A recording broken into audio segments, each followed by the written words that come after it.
opponents have said that more fair, more equitable, and more efficient than a gasoline tax would be a toll booth, toll roads. The people who drive on the roads pay for what they use with dollars, with cash.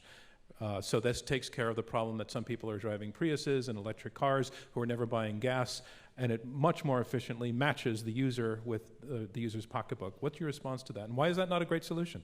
It's a great solution. It's unpopular, just like raising the gas tax. So in Colorado, we're deploying these managed lanes, toll lanes, public-private partnerships. It makes a lot of sense. But the public perception on these toll roads is that we're selling away a public asset so that some banker in a suit is now going to skim money off of it. And there's huge public resistance to it.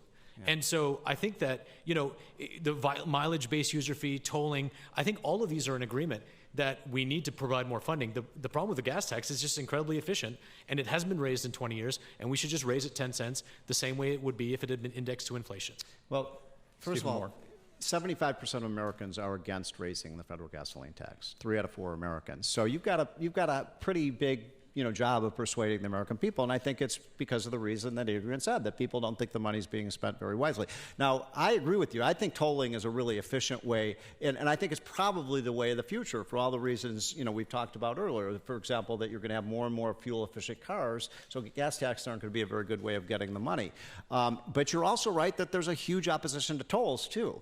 And I think the reason for that, you know more about this, I'll agree. I mean, I'll admit, you know a lot more about this than I do, but I think the reason for that is people feel they're paying for it twice, that they have to pay a federal gasoline tax and then they have to pay a toll on top of it. So if we reduce the federal gasoline tax, right, and people paid a toll, I don't think you'd see quite the same opposition.